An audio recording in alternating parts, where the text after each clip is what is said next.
Alors bonjour, alors une petite vidéo pour vous parler du film Premier Contact, ou du film Arrival, c'est le nom qu'il a en anglais, puisque je sors du cinéma.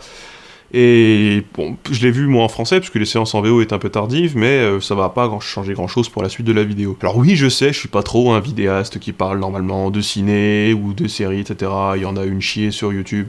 Mais ça me paraissait quand même intéressant d'en parler sur cette chaîne de ce film-là, puisque justement le personnage principal est un linguiste, ou plutôt une linguiste. Alors je ne vais pas vraiment parler du film en tant que tel, enfin, je vais plutôt parler des éléments linguistiques ou de ce qui concerne les langues dans le film. Alors bien évidemment, je vais spoiler un peu, mais je vais pas spoiler l'intrigue principale, qui est l'intrigue des personnages en tant que tel, puisque les personnages en tant que tels, en fait, on va pas vraiment les décortiquer, etc. C'est pas vraiment ni mon domaine de compétence, ni vraiment ce qui m'intéresse ici. En revanche, ça risque un peu de vous spoiler le film. Peut-être, sûrement. Enfin, c'est même sûr. Cela dit, même si jamais je vais pas faire d'analyse cinématographique, je vais quand même vous dire que le film est extrêmement bien filmé et que les images sont vraiment très belles. Et je m'arrêterai là. En ce qui concerne les aspects linguistiques, alors le personnage principal est donc une linguiste, dont on sait pas trop exactement quel est le domaine de compétence, mais a priori on apprend très tôt dans le film qu'elle parle le farsi, assez pour pouvoir interpréter, ou pour pouvoir traduire ou translittérer la langue, ce qui implique un très haut niveau de compétence, vraiment un bon niveau de compétence. Donc le farsi, c'est la langue officielle de l'Inde, ou en tout de l'Iran, pardon, l'une des langues officielles de l'Iran, a priori, et la langue la plus parlée en Iran. Donc c'est donc, même de manière générale, la langue iranienne la plus parlée. Et on apprend d'ailleurs, quelques plans plus tard, qu'elle parle, ou en tout cas, pas vraiment qu'elle parle, mais en tout cas qu'elle a étudié, ou qu'elle a une connaissance, ne serait-ce que minime, du sanskrit. Ce qui me laisse penser que le parcours de cette linguiste-là a peut-être dû passer par de l'indologie, ou par, en tout cas, un cursus dans les langues indo-iraniennes. Possible, peut-être pas possible, je sais pas. En tout cas, ça pourrait être quelque chose d'envisageable. Dans le film, on voit qu'elle mène, tout au début, on voit qu'elle donne un cours sur le portugais. Elle explique pourquoi le portugais est une langue romane bien différente des autres. Alors moi, ça m'a un peu fait tilter. Comme j'ai pas assisté au cours, je sais pas exactement où est-ce qu'elle voulait en venir. Enfin, je sais pas où est-ce que le personnage voulait en venir, puisqu'à première vue, je trouve pas que le portugais est si différent que ça que les autres langues romanes, même s'il y a bien évidemment des aspects sur lesquels elle se détache. Par contre, je pense que elle a effectivement un cours qui doit être un cours de langue du monde. Alors il y a aussi un truc, c'est qu'on voit qu'il y a pas grand monde dans la salle de cours en linguistique, la salle de cours des cours de linguistique. Ça, malheureusement, que ce soit aux États-Unis, que ce soit en France, c'est quelque chose d'assez vraisemblable, puisque les filières de linguistique remplissent quand même vachement moins les amphithéâtres que les filières de droit ou d'économie, ou même de psychologie ou de médecine. À un autre moment dans le film, on voit également que, en tout cas, le personnage parle mandarin. Alors, on ne sait pas, dans le film, on ne sait pas exactement si le personnage parle mandarin, ou si elle répète du mandarin qu'elle écoute, et qu'elle redonne comme ça, qu'elle revomit un peu. Le fait est que pour avoir une bonne prononciation du mandarin, je pense qu'il faut aussi avoir une bonne connaissance de la phonologie du mandarin, ce qui est possible sans connaître le mandarin d'ailleurs. Quoi qu'il en soit, il faut maîtriser les tons, il faut maîtriser un certain nombre de phonèmes de son propre mandarin qui sont difficiles, et il faut quand même avoir un certain exercice. Ceux qui apprennent le mandarin ou le cantonais ou n'importe quelle langue chinoise doivent bien le savoir, même le vietnamien d'ailleurs, ou le thaï, ou n'importe quelle langue isolante, parce que souvent c'est dans ces langues-là qu'on retrouve des tons. Le savent bien, c'est quelque chose qui se pratique, c'est quelque chose qui est très difficile pour quelqu'un qui ne parle pas une langue à ton de base, donc typiquement ceux qui parlent une langue indo-européenne. Donc en tout cas, on a affaire à une super linguiste, puisqu'elle parle plein de langues bien, des langues qui sont pas forcément simples à apprendre lorsque l'on est né aux États-Unis. Ça, c'est déjà quand même un gros plus pour le personnage. Mais on a l'impression que c'est un personnage de super linguiste, du coup, puisqu'il parle plein de langues, il a l'air d'avoir plein de connaissances, et d'ailleurs, il arrive à résoudre une situation que le monde n'arrive pas à résoudre. Donc on a vraiment un super linguiste. Vraiment, on a le Superman de la linguistique, ou la Superwoman de la linguistique. À la fois c'est caricatural, mais à la fois c'est un personnage entier. C'est vraiment, ça fait du bien à la filière, franchement, ça fait vraiment du bien à la filière. Mais c'est quelque chose de peu vraisemblable, un personnage avec autant de connaissances et d'aisance dans le domaine, sur plein de spécialités qui ont l'air différentes, puisque si elle a fait de l'indologie, ce serait plutôt de la spécialisation des langues orientales, ou indo-européennes orientales, avec peut-être une spécialisation en linguistique historique, et pourtant elle a l'air d'avoir un cours sur les langues du monde. C'est pas forcément incompatible, mais après, ensuite, elle a l'air de bien connaître la linguistique générale, voire la linguistique cognitive, enfin les sciences cognitives. Donc c'est là où, quelque part, c'est un super personnage. Alors moi, j'avais pas vu le trailer ni rien, etc., mais par contre, j'étais plus ou moins sûr que ça allait donc ils rencontrent des extraterrestres, hein, et qu'ils allaient pouvoir parler avec eux via l'écrit, puisque pour moi c'est ce qui me semble le plus facile, en fait. La représentation graphique de la langue, c'est le support le plus simple pour pouvoir communiquer avec des gens dont on ne connaît pas la langue, puisque savoir exactement comment est constituée leur langue, sachant qu'ils ne viennent pas du même monde, savoir si c'est de l'oral, si jamais c'est des sons, si jamais il y a des mots, des phrases, etc., c'est impossible. Donc le personnage passe par l'écrit pour communiquer, et il arrive à devenir presque bilingue, donc dans ce système écrit, pas le système oral, en moins de 18 mois. C'est quelque chose qui m'a l'air parfaitement invraisemblable, étant donné que, en fait, elle part vraiment de loin, puisqu'elle parle de gens dont on ne sait même pas s'ils parlent une langue qui est comparable à la nôtre, et en fait, sur plein de points, elle ne l'est pas. Et pourtant, en moins de 18 mois, elle arrive à totalement la maîtriser, ce qui est assez surprenant. D'ailleurs, les militaires, quand ils la cherché, ça, je pense à ça, quand au moment où ils disent de faire son boulot, ils voient bien à quel point la linguistique est quelque chose c'est un ressenti qu'on ressent, enfin, qu'on a très souvent lorsqu'on fait de la linguistique, c'est que les gens pensent qu'on est capable à la fois de plein de choses, et à la fois de rien du tout simplement parce qu'ils ont une complète méconnaissance de ce qu'est la linguistique. Et là, le personnage du militaire, incarné par Forrest Whitaker, je crois qu'il s'appelle, montre bien que au début, en tout cas, au moment où il rencontre la linguiste, il n'a absolument aucune idée. Il pose un dictaphone sur la table, il dit traduisez-moi ça, sauf qu'ils ne savent même pas, elle sait même pas ni la langue que c'est, ni à quoi ça ressemble, ni s'il y a des mots, ni s'il y a des phrases. Pour lui, il lui dit essayez-moi de me traduire ça, et elle dit mais j'ai besoin de rencontrer les personnes, j'ai besoin d'interagir avec, puisque finalement, parler une langue, c'est interagir avec quelqu'un. Et donc, comprendre la langue, c'est aussi interagir, ça passe par l'interaction. Ça passe par la communication, d'ailleurs ce film est très axé sur la communication de manière générale. Donc cette vidéo est pas très bien ficelée, puisque je vais repartir sur l'aspect sanskrit, effectivement, au moment où on sait que le personnage parle sanskrit. En fait, son embauche par le gouvernement passe par un mot, elle dit « demandez à tel professeur le sens du mot guerre en sanskrit ». Et il lui dit, je sais plus quel sens l'autre lui donne, et elle répond « ça veut dire avoir envie d'avoir plus de vaches que le voisin ». Cette histoire peut paraître complètement pétée, et en fait, elle est en partie vraie, puisqu'il y a un mot en sanskrit, en sanskrit védique, donc dans les textes védiques, qui sont les plus vieux textes, il existe un mot pour la guerre qui est a priori gavishti. Ce mot-là est composé en fait de deux mots, de chaos et a priori la partie visti. Chaos, en fait, en sanskrit, ça veut dire la vache, et visti, c'est la volonté, dans le contexte là, cette partie-là du mot, de Gavisti, la partie Visti, ça veut dire la volonté de, le fait de vouloir, le fait de convoiter. A priori, ça veut dire effectivement, étymologiquement parlant, la volonté des vaches en fait, le fait de convoiter des vaches. Alors, comment est-ce que c'est devenu le mot guerre? En fait, a priori, l'explication la plus simple, c'est que, les guerriers, en fait, durant l'époque védique, les guerriers étaient aussi en charge de surveiller le bétail, puisque le bétail avoir du bétail, c'est un signe de richesse. Et donc finalement, en cas de conflit, c'était aussi celui de convoiter le bétail du voisin. Dans le contexte, c'est joli pour la petite histoire. En fait, il n'y a pas un mot qui veut dire guerre en sanskrit, il y en a plusieurs. On a le plus courant, je pense que c'est yuddha, qui veut dire donc la guerre entre la guerre politique, vraiment, la guerre étatique. Alors que Gavishti, c'est plutôt une guerre à la con entre des tribus. Voilà. Un autre point qui m'a un peu perturbé, c'est qu'en fait, très tôt, la linguiste est associée à un physicien, je pense que c'est un physicien, et qui forme un binôme en fait. Donc un physicien et la linguiste. Donc on a une opposition en fait entre les sciences dures, les sciences calculatoires et les sciences humaines, les sciences du langage, sauf que dans le film en fait c'est dépeint plusieurs fois comme étant la science vs l'émotion, c'est un peu côté un peu plus moral, un côté un peu plus communicatif, etc. Mais pas étant considéré comme une science en fait. La linguistique n'est parfois pas dans le rapport considérée comme une science. À un moment d'ailleurs le personnage de la linguiste dit à sa fille « Pour les questions de science, demande à ton père ». Sauf que la linguistique est de la science, et elle en tant que linguiste devrait être la personne qui le défend le plus. Surtout si jamais c'est une super linguiste comme on l'a vu auparavant, et surtout si elle est capable des prouesses dont elle a été capable durant le film. Donc ça m'a peut-être en effet un peu dérangé, c'est le fait que la linguistique soit perçue comme n'étant pas de la science. Alors que la physique, oui, parce que la physique, machin, ça se calcule, etc.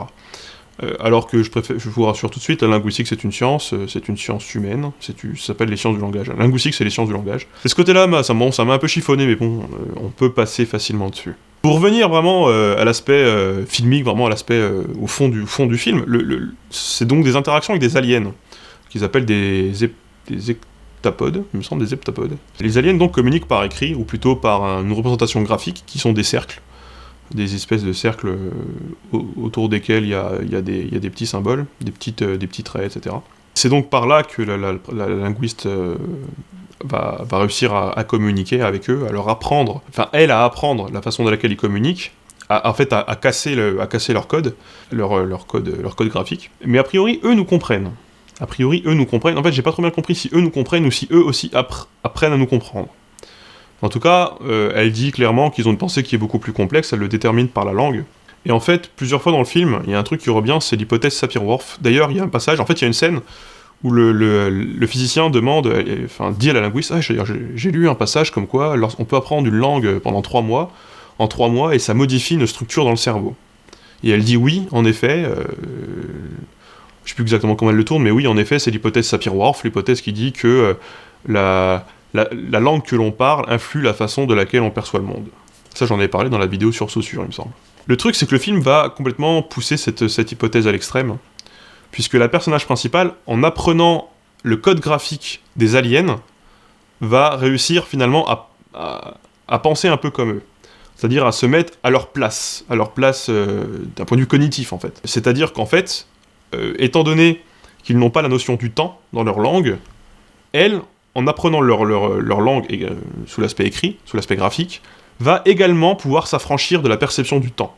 Tout le film est basé là-dessus, c'est-à-dire qu'en gros, si eux n'ont pas de temps dans leur langue et dans leur façon d'appréhender le monde, alors elle, en apprenant leur langue, va perdre cette notion de temps et du coup va pouvoir à la fois se projeter dans le passé, se projeter dans le futur. Un peu comme si elle voyait son avenir et elle voyait son passé, comme si jamais elle le vivait dans le présent. Tout le ressort dramatique, et là c'est là que je vous ai prévenu qu'il y a du spoil, c'est tout le ressort dramatique est basé là-dessus. Alors, il y a un point sur lequel j'aimerais bien revenir. Alors déjà, je pense pas que l'hypothèse Sapir-Whorf, en fait, le film veut se baser là-dessus, puisqu'il veut se baser sur de la science concrète. Le fait est que l'hypothèse Sapir-Whorf a été conçue pour des êtres humains, en fait, dans le cadre des langues humaines, puisqu'on ne sait pas exactement comment fonctionnent les langues ailleurs. Donc le présupposé de base, puisqu'on nous aiguille, c'est-à-dire le fait qu'on nous dise à un moment du scénario que ça arrive, et que finalement ça arrive chez les humains, et que finalement ça arrive chez l'humaine en apprenant la langue des aliens, tout simplement c'est que c'est un peu tiré par les cheveux. Enfin en fait on ne sait pas, c'est bien évidemment c'est de la science-fiction. Donc on fait de la fiction à partir de la science. Cela dit, c'est une bonne idée de scénario. Pour revenir sur l'aspect du temps, effectivement, les aliens n'ont pas la notion du temps dans leur langue. En fait, tout est à la fois présent, passé et futur. Alors, il faut savoir que, en tant que francophone, ou même ça marche pour tous les gens, ou pour la plupart des gens qui parlent des langues indo-européennes, pas tous, on a l'impression que le temps est linéaire. Il y a un passé, suivi d'un présent, suivi d'un futur. Le fait est que le futur, en français, il est très récent. L'existence du futur, tel qu'il existe, est très récent. En latin, aussi, il est récent. Et en indo-européen, enfin en proto-indo-européen, il n'y avait pas de futur en tant que tel. Il y avait un présent à valeur de futur, comme il y avait encore jusqu'à très récemment dans les langues germaniques, un présent à valeur de futur. Le futur dans les langues germaniques, que ce soit en allemand, en néerlandais ou en anglais, c'est quelque chose de nouveau. C'est quelque chose, d'ailleurs, c'est ce qu'on appelle des temps périphrastiques, puisqu'on a besoin d'un auxiliaire pour les construire. En fait, même souvent, le futur, c'est quelque chose de très courant que le futur n'existe pas dans une langue et que ce soit le présent qui soit utilisé pour l'exprimer. Pour le passé, c'est plus compliqué. Le passé est un temps qui est très souvent courant, qui est très très courant, qui est même le plus courant à côté du présent. Mais il faut savoir que dans certaines langues, en fait, juste la notion de passé et de futur est n'est pas du tout la même que chez nous. Nous, on a un temps qui est linéaire, comme je viens de le dire, il y a certains peuples, beaucoup de peuples qu'on dira entre guillemets primitifs, et ça c'est sans être péjoratif, c'est des peuples de chasseurs-cueilleurs, ou des peuples qui vivent au gré de la nature, qui vivent sur le rythme de la nature, ont un temps qui est cyclique. C'est-à-dire que pour eux, le passé, c'est le futur, et le futur, c'est le passé. Tout simplement parce que, souvent, leur point de référence, c'est l'année, ou les saisons, et que que l'ordre aille bien, pour que l'ordre du monde aille bien, il faut que tout soit toujours fait dans les temps. Donc il faut que dans le passé, c'est très dur à expliquer, mais lorsque vous savez que vous devez planter les choux à tel moment, vous devez les planter à tel moment. Si vous les plantez plus tard ou plus tôt, ça pourra avoir une influence à la fois sur le passé et sur le futur, puisque finalement toute votre vie est calquée sur le rythme des saisons et sur le rythme terrestre. dans leur façon de voir le monde, du coup, ce qui va arriver, ce qui est déjà arrivé, ça s'entremêle parfois. Enfin bref, il y a aussi des langues pour lesquelles il n'y a même pas de temps grammatical en tant que tel, il y a des aspects, c'est-à-dire qu'on peut... on va distinguer des actions qui sont en cours, des actions qui sont dans un cours en processus, en fait, et dans le film, il y a un moment où il y a une phrase d'un alien qui est sous-titrée, et c'est écrit « machin est en processus de mort », c'est-à-dire que eux, par contre, font vraiment la notion de processus, ils ont vraiment la notion de processus. Ça, c'est ce qu'on va appeler l'aspect en linguistique, c'est un aspect... Ils ont l'aspect, en fait, ils ont... s'ils n'ont pas de temps grammaticaux, en tout cas, ils ont l'aspect. L'aspect, ça peut être aussi dire si une action est ponctuelle, si elle est durative, si jamais elle est en train de se finir, si elle vient de commencer, tout ça, c'est l'aspect, en fait. C'est plus comment se déroulent les actions, plutôt que quand elles se sont déroulées. Bien que souvent, ça se recoupe. Puisque si jamais une action n'a pas de début ni de fin, eh bien, en français, c'est ce qu'on aura... ça pourra correspondre à ce qu'on appelle un présent de vérité générale. Quand on dit l'eau bout à 30 degrés, ben, c'est quelque chose qui n'a pas de... Enfin, c'est un processus qui est courant. Si vous dites le jour se lève, là, il y a vraiment un processus. C'est-à-dire, c'est quelque chose qui commence, c'est quelque chose qui a un début, quelque chose qui a une fin. Si jamais vous dites je suis, j'existe, le verbe d'état en tant que tel, là, vous n'avez pas de processus. Il n'y a pas de début, il n'y a pas de fin. C'est comme ça tout le temps. Vous existez. Enfin, bien évidemment, vraiment, vous mourrez, vous naissez et vous mourrez, mais...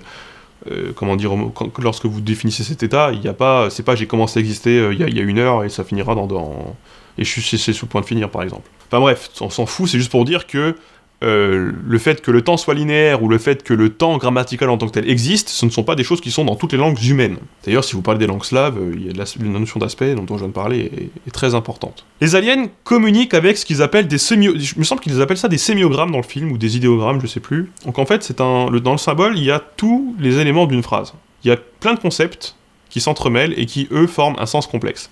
En gros, ils écrivent leurs pensées et ils n'écrivent pas leur langue. On pourrait dire « Ah, mais c'est beau, pourquoi est-ce qu'on fait pas pareil ?» Tout simplement parce qu'on ne connaît pas la part d'arbitraire qu'il y a dans leur façon d'écrire, tout simplement.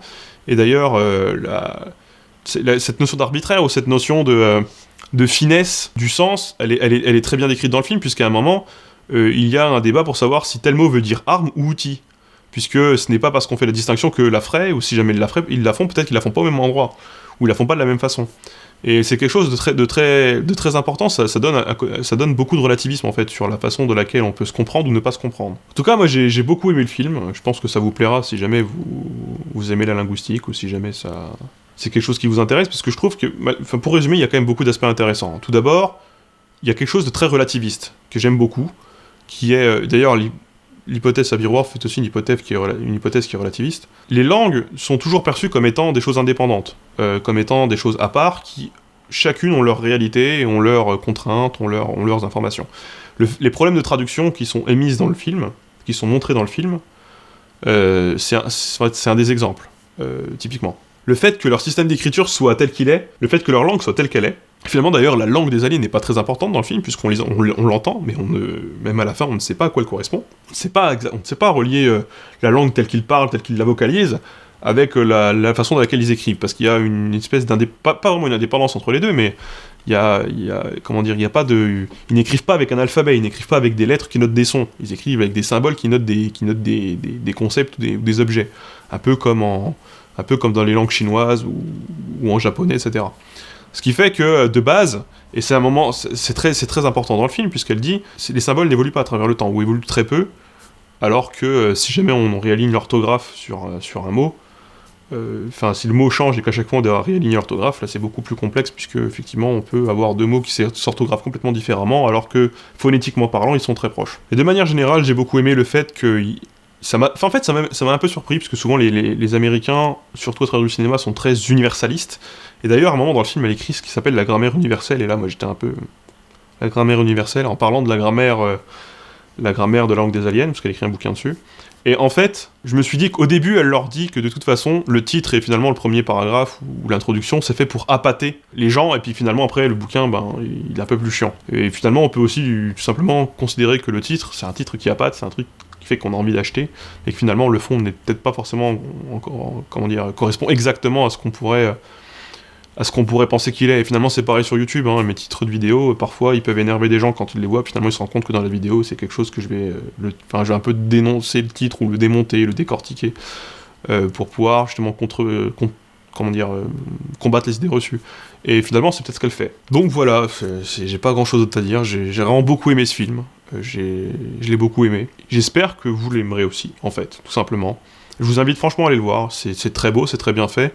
L'intrigue, bon, le film vous fera pleurer, mais c'est facile, il triche le film. Il ne peut que faire pleurer. Mais il est bien. Il est bien. Ouais, je pense que j'ai fait le tour. Donc n'hésitez pas à commenter, à me dire ce que vous en avez pensé, à me dire là où les endroits où vous avez tilté, etc. Si je reviens juste sur un point de détail, notez quand même avec quelle vitesse ils font un programme qui décortique, qui lit et qui permet d'écrire, alors que nous, on ne sait même pas encore faire des putains de traducteurs automatiques, textuels qui marchent.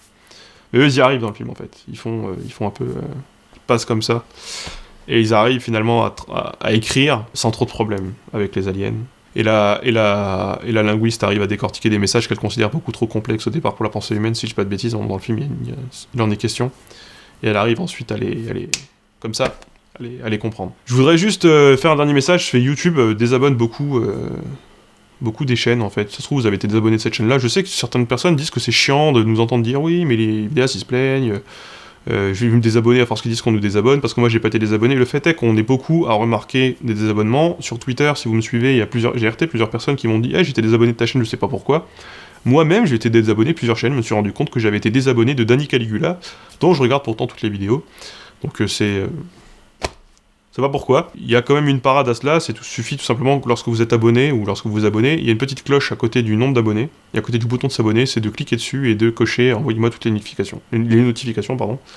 Ça c'est le petit tip si jamais vous ne voulez plus être désabonné. A priori c'est la seule chose qui marche pour l'instant. Il y a plusieurs vidéastes qui font des vidéos là-dessus en ce moment. Voilà, YouTube est pas très transparent, on sait pas trop ce qui se passe, on sait pas trop pourquoi. C'était juste la petite parenthèse. Sinon moi je vous souhaite une bonne soirée et un bon film si jamais vous allez le voir. Et j'espère que vous avez passé un bon moment si vous l'avez vu. Voilà, au revoir.